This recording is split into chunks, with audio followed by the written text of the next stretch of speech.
Abra a sua Bíblia em segunda carta de Paulo aos Coríntios, no capítulo 8 e no verso 11. Eu vou ler na Nova Almeida atualizada, segunda aos Coríntios, capítulo 8, verso 11. O texto sagrado diz assim: terminem agora a obra começada, para que assim como mostraram boa vontade no querer, assim também completem essa obra, dando de acordo com o que vocês têm. O apóstolo Paulo está falando a respeito de uma oferta combinada, programada, planejada. E o que ele fala não se limita à oferta. É importante que a gente reconheça que está dentro de um contexto, mas ele diz: terminem agora a obra começada, para que assim como mostraram boa vontade no querer, também completem essa obra. A NVI traduziu esse texto assim: agora completem a obra para que a forte disposição de realizá-la seja igualada em zelo, ou pelo zelo, em concluí-la. Eu quero mexer no assunto que eu acredito que tem prejudicado não só a vida natural, mas inclusive a vida espiritual de muita gente. E o tema da minha mensagem hoje é: pare de procrastinar. Pastor, o que é que significa procrastinar? Transferir para outro dia, deixar para depois, adiar, delongar, postergar. É deixar de fazer logo aquilo que poderia, ser concluído. Então a palavra de Deus está falando: vocês têm que terminar a obra começada. Que assim como houve boa vontade no querer, tem que completar a obra. Eu gostei dessa tradução da NVI. Que a forte disposição de realizá-la seja igualada pelo zelo em concluí-la. Uma das frases que eu mais me lembro de meu pai repetir em tom de advertência, crítica, cobrança, o que quer que seja, dentro de casa, era sobre o que ele chamava de obras inacabadas. Aquilo que a gente começa e não termina. Ou aquilo que a gente nem começa porque a gente sempre está adiando, sempre está deixando para depois. Eu era ainda um adolescente, eu li um livro do finado Miles Monroe a respeito do potencial. Eu lembro que eu fiquei chocado com uma frase na introdução, onde ele justificava o porquê ele escreveu o livro. Ele dizia algo mais ou menos assim: depois de 30 e tantos anos, eu não consigo talvez ser preciso em lembrar as palavras, mas ele falava algo mais ou menos assim: os maiores depósitos de riqueza do mundo não são as minas de diamante ou ouro da África, nem os poços de petróleo do Oriente Médio, nem os minérios da Amazônia. Ele dizia: na verdade, eles podem ser encontrados perto da sua casa. Eles estão nos cemitérios. São milhões de projetos que nunca foram realizados. São milhões de sonhos que nunca foram executados. E a história de muita gente, a história e o curso da humanidade poderia ter sido mudado se esses projetos tivessem sido colocados em execução. Talvez o maior desperdício que aconteça no mundo diz respeito ao potencial do que Deus nos deu para fazer e realizar, e que de alguma forma nós não fazemos, não apenas porque acordamos uma manhã dizendo: não quero fazer o que eu sonhei um dia, mas por causa dessa mania de não começar, ou começar e não terminar. Então, usando a terminologia bíblica, terminem agora a obra começada, eu quero te trazer essa advertência e de alguma forma te encorajar para a forma como você vai lidar com o próximo ano. Nessa virada de ano, eu gostaria que você de fato pudesse considerar o que é que a palavra de Deus tem a dizer a respeito do assunto. Eu tomei um texto como ponto de partida, mas eu quero te apresentar aqui uma enxurrada de exemplos bíblicos relacionados ao assunto. E Romanos 15:4 diz que tudo quanto foi escrito, para nosso ensino foi escrito. Todo esse volume, acredite, eu não estou esgotando o que a gente poderia conversar, todo esse volume de exemplos bíblicos registrados estão lá, como diz 1 Coríntios, capítulo 10, verso 11, para nosso exemplo, para nossa advertência. Então que a gente possa ouvir a palavra de Deus. Estava conversando com a família ontem sobre o assunto que iria pregar. Meu genro fez uma observação. Ele disse que o ditado "não deixe para amanhã o que você pode fazer pode fazer hoje", na versão procrastinadora seria mais ou menos: por que fazer hoje o que você pode deixar para amanhã? As pessoas têm literalmente invertido essa prática. Então eu quero chamar a atenção da sua parte para algumas situações registradas na Bíblia onde houve procrastinação. A primeira delas que me chama a atenção está em Gênesis, no capítulo 19. Eu quero ler dos versos 12 a 16. Eu vou passar rápido, eu vou ler rápido os textos. Não vou esperar você abri-los. Se você quiser, pode ir tomando nota, né? Porque a gente tem que derramar esse volume de informação e conteúdo em menos tempo. O texto diz assim: então os homens aqui são os anjos enviados para destruir Sodoma e Gomorra. Então os homens disseram a Ló, sobrinho de Abraão: você tem aqui mais alguém dos seus, genro, filhos, filhas, todos quantos você tem na cidade, faça-os sair daqui, pois vamos destruir esse lugar. Porque o seu clamor tem aumentado, chegando até a presença do Senhor, e o Senhor nos enviou a destruí-lo. Então Ló saiu e foi falar com os seus genros, os que estavam para casar com as suas filhas. Ele disse: levantem-se, saiam desse lugar, porque o Senhor vai destruir a cidade. Mas eles pensaram que Ló estava brincando. Para pensar que Ló estava brincando, tinha trollagem desde os tempos antigos.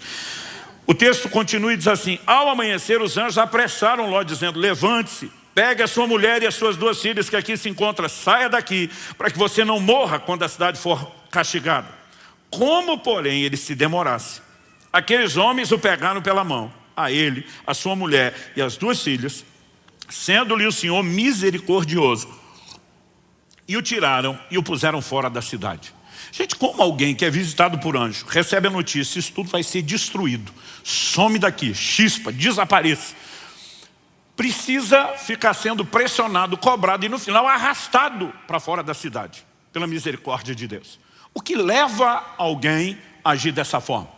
Nós não estamos falando de um camarada que atrasou se preparando para um casamento, para algo assim. É simplesmente a hora de alguém gritar: salve-se quem puder, e você simplesmente corresponder a um comissionamento divino. Mas de alguma forma existe no ser humano uma inclinação e uma capacidade a protelar, até mesmo em coisas urgentes e de extrema importância, né? O que é que será que levou Ló a demorar?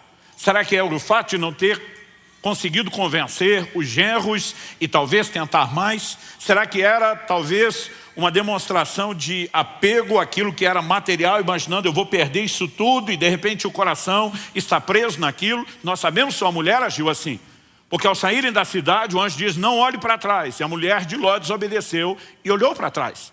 Mas embora a Bíblia não seja clara sobre o motivo dessa relutância em salvar a própria vida, é evidente que o camarada está sendo lento a ponto de ser cobrado, apressado e depois arrastado para fora pelos anjos de Deus.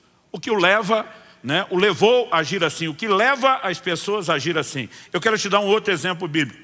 Êxodo capítulo 4, de 24 a 26, fala de um momento onde Moisés, para quem o Senhor apareceu na sarça e o envia de volta ao Egito com a missão de libertar o seu povo de Israel. Agora ele pega a família, ele está na viagem para o Egito para executar uma missão que recebeu de Deus. E olha o que esse texto diz: estando Moisés no caminho, numa estalagem, o Senhor o encontrou e quis matá-lo. Então Zípora pegou uma pedra afiada, cortou o prepúcio de seu filho e com ele tocou os pés de Moisés e disse: sem dúvida, você é para mim um marido de sangue. Assim o Senhor o deixou. Ela disse: marido de sangue, por causa da circuncisão. Gente, nós sabemos que Deus não é bipolar. Os capítulos 3 e 4 de Êxodo mostram Deus convencendo Moisés a corresponder ao seu chamado. Deus o envia ao Egito porque quer usá-lo. Agora, no meio do caminho, Deus aparece na estalagem para matá-lo. Então, será que Deus não estava decidido sobre o que queria? Evidente que Deus sabia muito bem o que queria. Mas a partir do momento em que Moisés se dispõe e diz: eu atendo o seu chamado e vou, Deus diz: bonitão, se você vai fazer a minha obra, é do meu jeito e não do seu. Havia uma aliança firmada com Abraão, o primeiro patriarca, de que todo macho na família tinha que ser circuncidado. Essa aliança vem sendo guardada e obedecida por gerações, por séculos. E por algum motivo, nós vemos que Moisés não circuncidou seu filho. Eu vou te dizer o que esse texto me faz pensar. O motivo é que ele se casou com uma mulher gentia. Não era parte da cultura daquele povo circuncidar o filho. Nós estamos falando de uma cirurgia para uma criança. Eles faziam isso aos 8 dias de idade, né? O momento onde a cicatrização está assim, praticamente no nível da perfeição para acontecer. Deus estabeleceu a hora de fazer a cirurgia. Agora tente imaginar a mamãe que não conhece a cultura, que talvez não conhecesse a Deus, não da forma como aquele povo conhecesse. Descobrir que agora o marido com quem ela casou quer mutilar o filho. numa cirurgia sem anestesia, sem asepsia, sem analgésico, sem anti-inflamatório nem antibiótico. Eu imagino que aquela mulher enlouqueceu. Ela deve ter se colocado entre o filho e Moisés e falado alguma coisa do gênero, só por cima do meu cadáver. E o Moisés, talvez, para não criar uma situação dentro de casa, disse, tá bom. E ele simplesmente vai deixando e deixando. E agora, quando Deus aparece e vem para cima dele, a mulher entende. O texto não é claro sobre o que Deus está falando com ele, mas a mulher entende, corre circuncidar, mas ainda assim joga na cara de Moisés, você é um marido sanguinário, você me obrigou a fazer isso. Eu percebo muita gente protelando e procrastinando decisões importantes, porque simplesmente não conseguem unir a família em torno de um projeto, de entender a importância de algumas coisas, e elas não percebem o que elas realmente estão fazendo. Talvez Moisés pensou, estou evitando um conflito e criando um com Deus. Não tem nada de sábio nem de inteligente nisso. Daqui a pouco eu falo sobre a questão da circuncisão. Segundo Crônicas, capítulo 24, de 4 a 6. A Bíblia fala da restauração do templo nos dias do rei Joás. E o texto diz assim, depois disso Joás decidiu restaurar a casa do Senhor. Reuniu os sacerdotes e os levitas e lhes disse, vão pelas cidades de Judá e levantem de todo Israel dinheiro para que todos os anos sejam feitos reparos no templo de seu Deus e façam isso depressa. Porém os levitas não se apressaram. Então o rei mandou chamar o sumo sacerdote Joiada e lhe perguntou, por que você não exigiu que os levitas trouxessem de Judá e de Jerusalém o imposto que Moisés, servo do Senhor, pôs sobre a congregação de Israel para tendo o testemunho? O que leva a Joiada, os demais sacerdotes e todos os levitas a não obedecer um comando tão claro do rei? Para não apenas executar uma tarefa, mas o rei diz, e façam depressa. Mas a Bíblia diz, nenhum deles se apressou. Eu fico me perguntando, o que é que passou pela cabeça dessa tribo sacerdotal? Será que o pensamento foi, quem decide as coisas do ministério somos nós e não ele? Será que eles simplesmente estavam no lugar de uma incapacidade de perceber que quando eles mesmos é que deveriam ensinar a lei de Moisés, o rei está cobrando que o que Moisés determinou na lei por direção de Deus seja feito? Eu não sei exatamente o que foi, mas de alguma forma a procrastinação está ali, né? E o rei precisa interferir para que o projeto seja executado. Quando chegamos no Novo Testamento, eu não vou me estender muito nesses exemplos, eu quero apresentar mais alguns que são desculpas que foram dadas a Jesus. Lucas capítulo 9, de 59 a 62, diz assim, a outro Jesus disse, siga-me. Mas ele respondeu, Senhor, deixe-me ir primeiro sepultar meu pai. Mas Jesus insistiu, deixe que os mortos sepultem os seus mortos. Você, porém, vá e anuncie o reino de Deus. Outro lhe disse, Senhor, quero segui-lo, mas permita que antes disso eu me despeça das pessoas da minha casa. Mas Jesus lhe respondeu, ninguém que põe a mão no arado e olha para trás é apto para o reino de Deus. Há uma série de especulações entre os estudiosos e os comentaristas bíblicos sobre o que significa a frase, deixe-me ir primeiro sepultar meu pai. Mas é praticamente um consenso, ninguém acredita que o pai tinha acabado de morrer. Em primeiro lugar, porque se isso tivesse acontecido, o sepultamento ele não acontecia num prazo tão curto como o nosso. A lei determina que em 24 horas, né, a partir de constatada a morte, o corpo tenha sido sepultado por questões, né, de saúde. Mas eles tinham o hábito de embalsamar os seus mortos, algo que aprenderam desde o tempo em que viveram no Egito. E normalmente havia tempo para se chorar, para se lamentar os mortos. Aqui eles estavam fazendo isso antes do sepultamento. Normalmente pela proximidade e o contato com o cadáver, e um filho dificilmente, eu não vou dizer impossível, mas dificilmente não teria tido contato com o corpo morto do pai. Não poderia estar em público com outras pessoas, ele era considerado impuro. Outras pessoas acreditam que isso se trata do segundo sepultamento, que é quando de fato, né, todo o corpo havia se decomposto e sobravam só os ossos, né, porque aquela capacidade de embalsamar não era no nível das múmias dos faraós, que ainda podem ser encontradas. Então aquilo tinha prazo de validade, era estendido, mas tinha. E depois os ossos eram movidos, como José pediu que movessem os seus ossos quando saiu do Egito. Alguns chamam isso de o segundo sepultamento. Mas o que quer que seja que esteja em discussão, a maioria dos comentaristas, e eu vou com eles, acreditam no seguinte, Normalmente, o filho tomava decisões e tinha responsabilidade, se tratando do filho mais velho, quando o pai morria. Ele passava a ser o responsável pela casa. A maioria acredita que esse cara está dizendo, quando meu pai morrer e eu finalmente estiver livre para tomar as decisões pela família, eu farei isso. Em qualquer uma das possibilidades, ele está olhando para o próprio Jesus e dizendo, o que o Senhor falou é legal, eu só não vou fazer logo. Eu também não sei dizer quando é que eu vou fazer, mas uma hora eu quero fazer. É a conversa do procrastinador, né? O segundo, ele simplesmente diz, me permita que eu me despeça das pessoas da minha casa. E aqui nós podemos imaginar que Jesus não está apenas avaliando a conversa. Daqui a pouco eu quero que você veja que quando Elias joga a capa sobre Eliseu, ele pede para despedir da família. E o Elias dá o joinha para Eliseu e diz, tudo bem. Até porque você vai ver que é um movimento rápido. Aqui nós podemos imaginar, né, que o Senhor está lendo o coração da pessoa e não apenas a sua resposta. Mas igualmente Jesus diz, aquele que põe a mão no arado e olha para trás, não é apto para o reino de Deus. E eu percebo que várias pessoas, elas demonstram um mix de sentimentos que acabam falando mais alto do que as suas prioridades. O que eu sinto sobre minha casa, o que eu sinto sobre a família, o que eu sinto sobre os meus projetos. E mesmo diante de um chamado direto da boca do próprio Senhor Jesus, elas têm dificuldade de estabelecer e definir as suas prioridades. O contraste desses exemplos bíblicos de gente procrastinando são textos, eu quero dividir isso em dois grupos, situações onde a Bíblia registra que não houve procrastinação. Nesse grupo que não procrastinou, eu quero dividir os exemplos em dois, subdividir em dois grupos.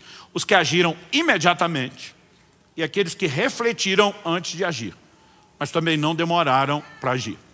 Os que agiram imediatamente. Em Gênesis, no capítulo 17, no verso 23, a Bíblia nos mostra que depois que Deus falou com Abraão, institui a aliança da circuncisão por meio de uma revelação clara. O texto de Gênesis 17, 23, naquele mesmo dia, tipo, ele nem deixou para depois. Naquele mesmo dia, Abraão tomou seu filho Ismael e todos os escravos nascidos em sua casa e todos os que ele tinha comprado com seu dinheiro, todos os do sexo masculino que havia em sua casa e circuncidou a carne do prepúcio de cada um, como Deus lhe havia ordenado. Então a atitude de Abraão é mais ou menos, Deus falou, está falado, bora cumprir, bora executar. A mesma atitude é demonstrada em Gênesis 22, quando Deus fala com Abraão e diz, eu quero que você me ofereça seu filho, seu único filho, o filho a quem você ama, né? Eu brinco que parece que Deus está dificultando. Se falar só o filho já era difícil, agora diz seu filho, seu único filho, o filho que você ama, e eu quero que você me ofereça em sacrifício. Gênesis 22, 3 diz, na manhã seguinte, Abraão levantou-se de madrugada. Então, ele simplesmente espera o momento que está próximo do amanhecer, mas antes mesmo da luz sair, ele se levanta e diz, vamos fazer o que Deus executou. Porque se Deus falou, está falado. Em 1 Reis, no capítulo 19, de 19 a 21, nós temos o chamado de Eliseu, que eu mencionei agora há pouco. O texto sagrado diz, Elias saiu dali e encontrou Eliseu, filho de Safate, que estava lavrando com 12 juntas de bois adiante dele. Ele estava com a 12ª junta. Elias passou por ele, lançou o seu manto sobre ele. Então Eliseu deixou os bois, correu atrás de Elias e disse, deixa-me beijar o meu pai e minha mãe, então eu o seguirei. Elias respondeu, vai e volte, pois você já sabe o que fiz com você. Eliseu voltou para trás, pegou a junta de bois e o sacrificou. E com os equipamentos dos bois, cozinhou a carne, deu ao povo, eles comeram, então se levantou, seguiu Elias e o servia.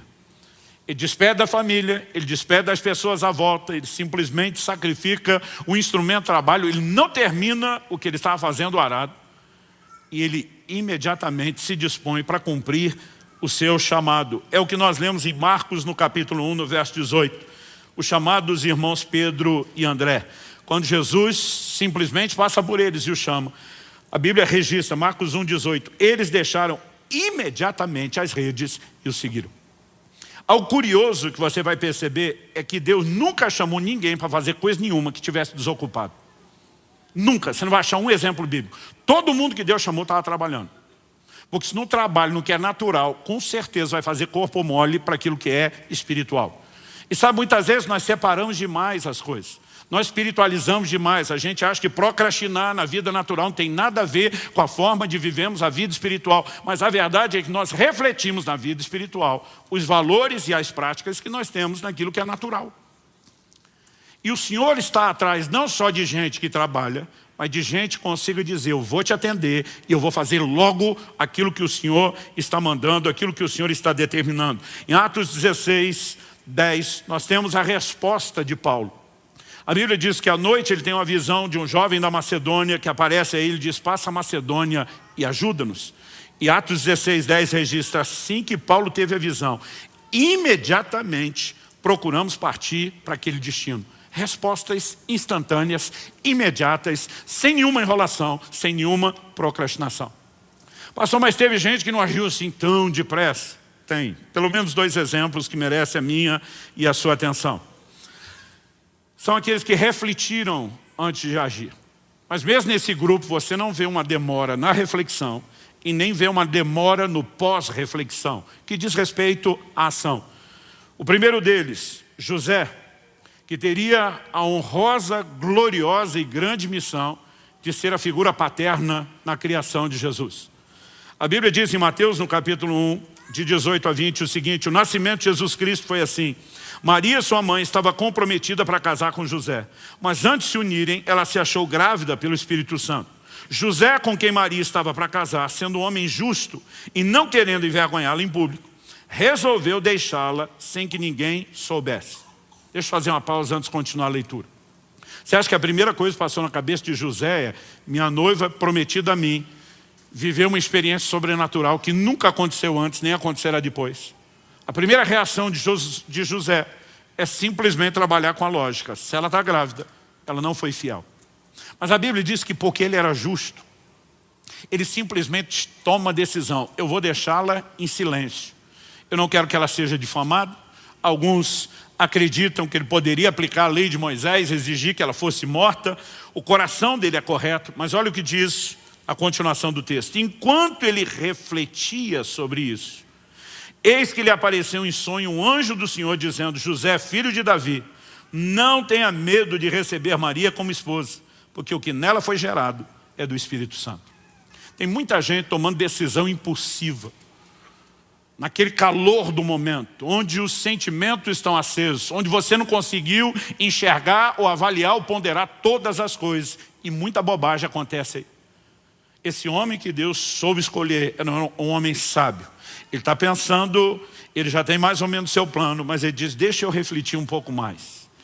E essa posição dele de dizer, deixa eu refletir um pouco mais, permite que ele tenha tempo, antes de tomar as decisões, de ouvir a Deus. Mas tão logo ele ouve a direção de Deus, de pronto, ele simplesmente age e obedece o comando que lhe foi dado. E eu e você precisamos ser gratos a Deus por isso, porque um plano gigantesco da redenção da humanidade estava em jogo. Em Atos, no capítulo 10, nós lemos que o apóstolo Pedro estava orando e teve uma visão. E a Bíblia nos fala o seguinte, versos 19 e 20 de Atos 10. Enquanto Pedro meditava a respeito da visão, o Espírito lhe disse, estão aí 3 homens à sua procura. Portanto, levante-se, desça e vá com eles sem hesitar, porque eu os enviei.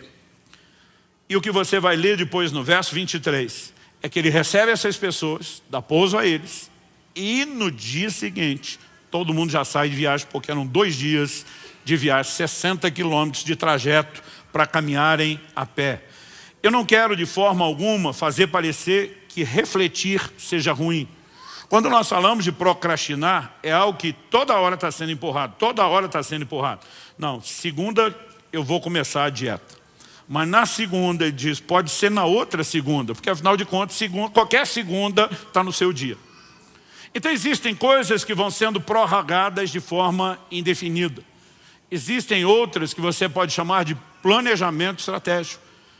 Tem hora que não adianta sair correndo sem entender com clareza o que te aguarda. Provérbios diz no capítulo 20, no verso 25, é uma armadilha dizer precipitadamente, isso é santo, e só refletir depois de fazer o voto. Então a Bíblia está dizendo, é importante que você reflita antes de tomar decisões.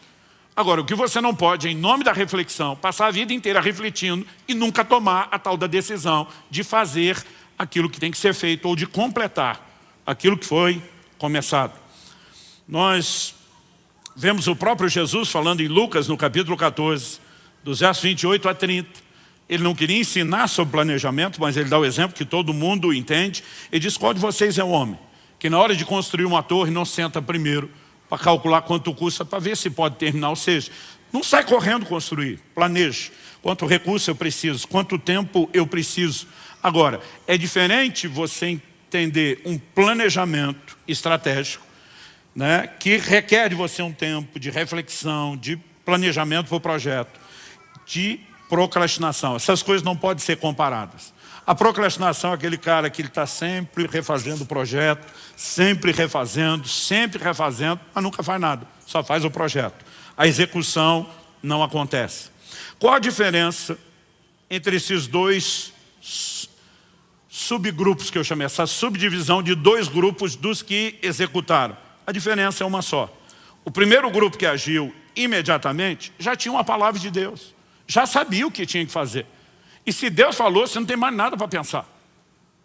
Então assim, eu não preciso parar para pensar diante de qualquer decisão, qualquer que seja. Vou fazer um negócio, tenho que ser honesto, eu não preciso pensar nisso. Deus já disse para não ser. Deus já disse para não roubar. Deus já disse para não negociar, né, de forma ilícita. Não tem mais nada para ser pensado. Em todas aquelas áreas onde Deus já falou com clareza, a gente não tem nem o que pensar. Agora, há situações onde talvez Deus te disse o que fazer, mas ainda não revelou o como e o quando. E aí toda a ponderação e reflexão é muito bem-vinda. No livro de Eclesiastes nós lemos que o sábio entende o tempo e o modo. Porque às vezes não é só saber o que fazer, é entender o como, é entender o quando, e daqui a pouco eu volto a falar da importância dessa reflexão. Mas a diferença é que um grupo age imediatamente, porque já sabe o que Deus falou, o outro reflete até ouvir Deus falar, mas a partir do momento que Deus fala, eles agem. Ou seja, a diferença é o tempo onde cada um ouviu a Deus. Mas tanto o primeiro como o segundo grupo. O primeiro não precisou de reflexão, porque Deus já falou de cara. O segundo precisou de reflexão, mas tanto um como o outro, imediatamente após Deus falar, eles se posicionaram e agiram. Qual é o elemento comum nesses exemplos? Em primeiro lugar, nós vimos situações onde houve procrastinação. Em segundo lugar, nós vimos as situações, alguns exemplos bíblicos, onde não houve a procrastinação e dividimos o grupo no que agiu. O primeiro grupo que agiu rapidamente e o outro que refletiu para executar depois. Mas o que é que nós temos em comum em todos os exemplos? Dos que procrastinaram e dos que não. E dos que não, sejam os que agiram depressa e os que refletiram.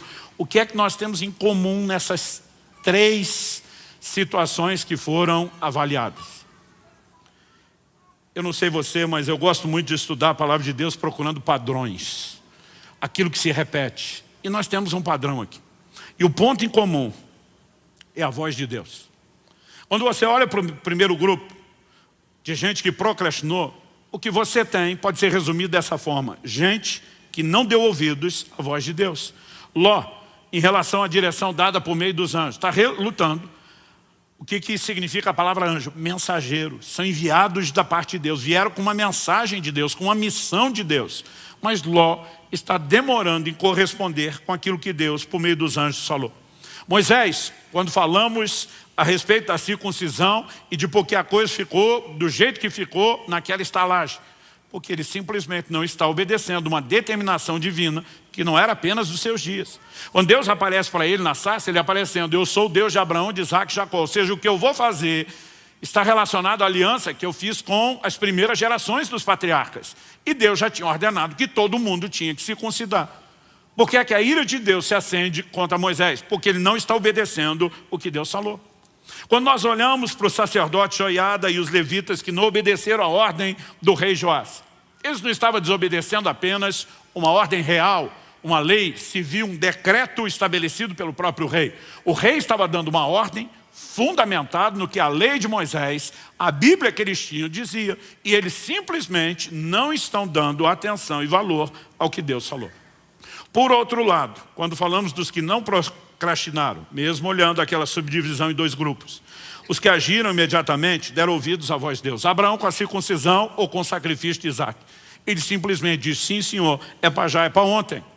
Pedro e André, diante do chamado, imediatamente larga as redes e diz, bora, vamos cair para dentro. O Senhor está nos chamando, nós vamos atender. Paulo, quando tem a visão do jovem, dizendo, passa a Macedônia, entendendo que aquilo é uma revelação de Deus, ele simplesmente se posiciona e diz, Deus falou, está falado, vamos cumprir.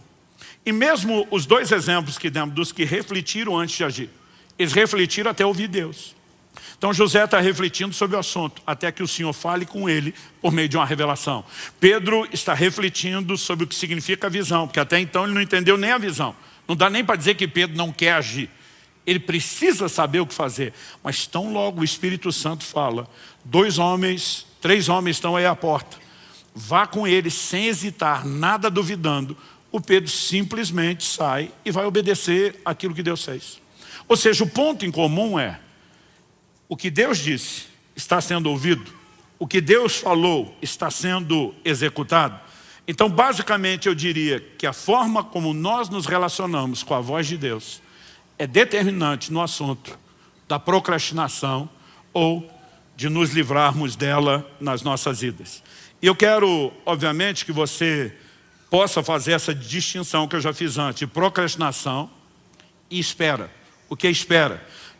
É aquilo que envolve projetos de longo prazo, que não vai ser executado imediatamente, ou talvez você tenha que dar o primeiro passo, mas haja etapas. Mas quando eu olho para a palavra de Deus, eu percebo o tempo todo um chamado para que eu e você possamos desenvolver uma forte mentalidade de execução de projetos e tarefas. Olha o que a Bíblia diz em Gênesis, no capítulo 2, no verso 2, falando sobre Deus na criação. E havendo Deus terminado no 7º dia a sua obra que tinha feito, descansou nesse dia de toda a obra que tinha feito. Deus começa, nós podemos olhar para os dias da criação, existe uma discussão enorme se os dias são ou não de 24 horas, porque os primeiros 3 dias da criação ainda não tem sol e lua para determinar o ciclo de 24 horas, o último, 7º dia, ainda não terminou, a Bíblia diz que nós vamos entrar no descanso de Deus, mas ainda que você coloque essa discussão e os detalhes de lado, Deus não executa o projeto no estalar de dedos, embora tivesse o poder de fazer isso. Ele decide fazer isso em etapas. Cada etapa tem uma avaliação e viu Deus que era bom. Vamos para a etapa seguinte. Conclui a próxima etapa. Viu Deus que era bom. Vamos para a etapa seguinte. Concluída. Viu Deus que era bom. E no final, quando completa tudo, agora é a hora de descansar. Eu acho engraçado uma turma que mal fez nada na vida e já quer descansar. Gente, tem que ter alguma coisa errada nesse tipo de mentalidade. Não apenas em relação ao que eram as gerações antes de nós, a tudo aquilo que você vai ler na Bíblia, a forma de Deus agir. Nós precisamos ter uma mentalidade de execução de projetos. Você pode dizer amém? Se já sabemos o que Deus disse a respeito de um assunto, não existe necessidade, não existe motivo, desculpa que se sustente para que a gente não faça aquilo que Deus já falou. Josué capítulo 18, verso 3, diz o seguinte, então Josué disse aos israelitas, até quando vocês vão negligenciar a posse da terra que o Senhor, o Deus de seus antepassados, deu a vocês? Eu gosto de olhar para um texto como esse e parar para pensar o seguinte, evidentemente, nós não vamos fazer nada sem Deus, gente. Nós falamos antes do crescimento que vem de Deus. Mas por outro lado, nós precisamos jogar fora a fantasia de achar que Deus é que vai fazer tudo e a gente não tem que fazer nada. Se por um lado Jesus disse, sem mim nada podeis fazer, por outro ele também disse, sem vocês eu não posso fazer tudo o que eu quero. Pastor, isso é heresia, é blasfêmia, não é não. Por que é que ele mandou eu e você testemunhar? Se ele faz tudo sozinho, testemunhasse ele. Mas ele nos chamou a cooperar com ele, ele nos chamou a interagir com ele. Então ele está dizendo, eu não farei sem vocês e vocês não fazem sem mim. Mas o que ele está dizendo? Vamos nos unir. Vocês usam os meus recursos, obedecem o meu direcionamento e vão fazer coisas que sozinhos vocês nunca poderiam fazer. Sabe, eu quero te propor algo. A maioria de nós entra no ano novo. E para alguns, a virada do ano é uma coisa assim quase sagrada. Olha, fazer um culto onde termina mais cedo antes e não passou de joelho, para alguns é quase um sacrilégio. Dá tempo para você ajoelhar lá na sua casa, tá bom? para você não cometer o sacrilégio. Porque de alguma forma nós estamos esperando que esse seja um momento místico, quase que mágico, onde Deus vai abençoar os meus projetos. Eu quero te propor algo diferente. Em vez de você escolher executar o seu próprio projeto, ficar pedindo para Deus abençoar, por que é que você não procura ouvir primeiro qual é o projeto dele? Aí você se une a uma direção que, consequentemente, tem os recursos dele à sua disposição para que você seja bem sucedido. Mas saiba que não é apenas porque o projeto é dele que as coisas vão acontecer de forma automática. Deus diz, a terra é de vocês. Aonde pisar a planta dos pés, eu dou a vocês. Ele está dizendo, vocês vão ter que lutar, mas tem a minha bênção. Eu doei, eu vou dar os recursos. Agora o povo simplesmente entra, avança, conquistou um pouquinho e o resto deixa para depois. Séculos se passam, até que chega a geração de Davi que diz, por quanto tempo mais vocês vão deixar essa obra inacabada? Deus não prometeu 60%, 70%, 75% da terra, Ele prometeu a terra toda. E Davi se levanta com indignação. Nós vamos conquistar tudo que Deus deu. Agora, isso era para ter sido conquistado 400 anos antes. Mas desde os dias de Josué tinha aquela turma de... já conquistamos um certo terreno, aqui está bom. E quando eu e você acomodamos, não importa se tem promessa, não importa se tem recursos, as coisas simplesmente estacionam. Eu e você precisamos entender que temos uma responsabilidade de cooperar com Deus. Nenhum de nós pode achar que espiritual é só aquilo que a gente faz dentro da igreja, da célula, no culto, ou quando você prega. Tiago diz, vocês que dizem hoje ou amanhã, Tiago capítulo 4, 13 a 15, vocês que dizem hoje ou amanhã iremos a tal cidade, negociaremos, ganharemos dinheiro, deveriam dizer, se o Senhor quiser e se vivermos, faremos isso ou aquilo. Eu acho curioso a forma como nós vivemos. É quase como se tivesse uma regra para quem está, por exemplo, cuidando das coisas de Deus, vou botar aqui entre aspas, e para outras pessoas não. Lembro de uns anos atrás que meu filho mencionou ter ouvido um pregador dizer, se um engenheiro recebe uma proposta para mudar de cidade, para ganhar o dobro de salário, e ele atende, está tudo bem, todo mundo diz sim. E o advogado, e deu outros exemplos, sim. Ele falou, mas se o pastor receber uma proposta para ir para uma igreja maior, com um salário maior, está tudo bem, todo mundo olhou de forma escandalizada. Tipo, o resto de vocês pode mandar na vida, e eu tenho que depender de Deus. Nós precisamos entender que todos fomos chamados e levantados por Deus com um propósito. Ninguém deve tomar decisões que não envolvam Deus. E a maioria de nós tem estragado muita coisa na nossa vida, simplesmente porque a gente não ouve Deus. Pastor, como é que nós podemos ouvir Deus? Tem duas coisas muito simples e básicas. A direção primária de Deus se dá por meio da sua palavra, da Escritura. Todas as demais serão julgadas por meio dela. O Salmo 119, 105 diz, lâmpada para os meus pés é a tua palavra, luz para o meu caminho. Então, tudo aquilo que Deus falou na Escritura já ilumina o meu e o seu caminho. Nós temos que andar na palavra de Deus. Agora, há áreas onde a palavra de Deus não vai cobrir com clareza aquele terreno que nós vamos chamar de personalizado. Por exemplo, Jesus mandou pregar o Evangelho para toda a criatura, para todas as nações, fazer discípulos de todas as nações. Significa que cada um de nós tem que ir a todas as nações? Não. Essa é uma ordem genérica dada a todo o corpo. Agora, onde cada um de nós deve ir? A palavra de Deus não diz. Aí eu e você precisamos entender a importância de um relacionamento com o Espírito Santo. Romanos capítulo 8, verso 14 diz que os que são guiados pelo Espírito de Deus são filhos de Deus. Moisés procrastinou porque não obedeceu uma ordem que já era clara. Por outro lado, nós vemos gente que diante de uma ordem clara correspondeu imediatamente. A questão é como eu e você lidamos com a voz de Deus. Eu percebo que a maioria de nós não está levando isso tão a sério. A gente tem que fazer uma campanha gigantesca para tentar fazer os crentes ler a Bíblia um ano. Gente, isso é o mínimo do mínimo do mínimo. E ainda assim dá um trabalho, porque a maioria não lê a Bíblia. Porque de alguma forma, alguns simplesmente estão olhando e pensando, não, eu não tenho que saber todo esse credo doutrinário. Não, é muito mais do que isso. Você precisa entender que sua vida agora é guiada e regida pelos princípios e valores que Deus estabeleceu. Como é que você toma as decisões de uma vida inteira para tentar aprender o que tinha que ter decidido só quando chega no final da vida? Então, se nós entendermos que relacionar com a voz de Deus é crucial e que começa primeiramente pela palavra, isso tem que ocupar um lugar especial na minha e na sua vida. Eu li uma matéria, uma reportagem há uns anos atrás, que dizia, entra ano, sai ano, mas uma das coisas que ainda continua encabeçando as listas de resoluções do ano novo é sair do vermelho e emagrecer. Eu não quero que você tire isso da sua lista. São coisas importantes, mas eu sugiro que você coloque uma coisa em primeiro lugar: ouvir a Deus. Gastar tempo com a palavra de Deus, ler, meditar, estudar a palavra de Deus. Deus diz para Josué, se você tomar o cuidado de não apenas meditar, mas confessar a palavra, praticar, andar nela, você vai ser bem sucedido em todas as coisas. Sabe, esse negócio de que tem que estudar a Bíblia só quem prega, é muito equivocado. Nós vamos entender que a receita para a prosperidade, o que quer que tenhamos sido chamados para fazer, vem da palavra de Deus, que é uma família próspera. Você precisa andar e decidir tudo da sua vida em família, baseado na palavra de Deus. Que é um negócio, uma profissão ou cumprimento do seu propósito próspero. Porque prosperar é cumprir o propósito. A gente precisa parar nesses dias de comparação, de ficar olhando para o outro, medindo força, querendo ser mais do que o outro. Eu não tenho que ser o que o outro é. Eu tenho que ser o que Deus me chamou para ser. E você também. Agora, se eu e você começamos a botar uma régua baseada no que a gente olha para os outros, ou tentando imitar o que o outro ouviu de Deus, nós nunca vamos fazer aquilo que Deus nos pediu. Então nós precisamos de tempo com a palavra. E nós precisamos de uma vida de oração, onde buscando ao Senhor haja clareza para todos os propósitos e para todos os projetos que Ele tem para a nossa vida.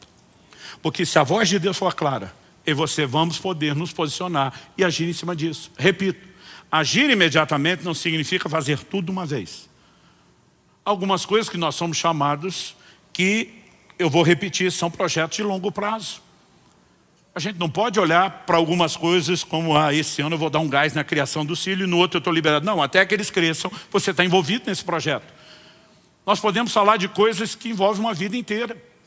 Sua profissão, o seu trabalho, estações, o próprio ministério tem estágios, estações diferentes. E nós precisamos viver em contínua dependência de Deus. Agora, a partir do momento que eu e você temos clareza daquilo que Deus falou, nós precisamos parar de protelar aquilo que deveria ser feito. Porque, infelizmente, muitos de nós poderíamos estar enriquecendo o mundo, enriquecendo a vida de muita gente, não só espiritualmente, mesmo no âmbito natural. E temos jogado fora muitas dessas coisas, porque não acreditamos no que Deus falou. Ou não temos certeza se Deus falou. Outro dia um falou, é que eu não tenho certeza se Deus falou. Eu falei, então vá buscá-la até ter certeza. Porque o que você não pode é passar uma vida inteira perguntando, ele falou ou não falou, porque um dia você vai ser cobrado por ele. Então nós precisamos levar essas coisas mais a sério. E acredite ou não, eu não vim aqui bater em você ou te desmotivar, eu estou tentando te encorajar. Que 2024 seja um ano de realizações. Que 2024 seja uma hora onde eu e você vamos entrar dizendo muita coisa vai sair da prancheta, vai entrar em execução. Outras vão para o terreno da reflexão. Eu vou orar, eu vou jejuar, eu vou buscar Deus, eu vou interceder, até que haja clareza de propósito. E se eu não tenho entendimento para todas as etapas, eu vou agir pelo menos naquela que eu tenho. Deus diz para Abraão, sai da tua terra, do meio da tua parentela, vá para uma terra que eu te mostrarei. Para onde? Eu vou te mostrar enquanto você vai. Estou indo. E ele vai esperando que a direção venha enquanto ele se move. Tem gente que quer ter o projeto inteiro de Deus para dar o primeiro passo, não vai andar nunca. Porque Deus não vai falar tudo enquanto você não se mexer. E alguns de nós nos mexemos só um pouquinho. Ele pega e leva Ló junto, seu sobrinho. Provavelmente o fato de ele não ter filhos, o seu sobrinho ter perdido o pai junto à fome, com a vontade de comer, a lacuna dos dois, não posso deixá-lo. Mas Deus mandou abrir mão da parentela. Aí leva o menino junto. Enquanto o Ló está andando com ele, Deus nunca mais falou nada com Abraão. Sabe quando Deus volta a falar com Abraão? O dia que ele separa de Ló. Diz, obedeceu fase 1, vamos para a fase 2. E sabe, alguns de nós estamos querendo revelação das próximas fases, nós não fizemos nem a primeira.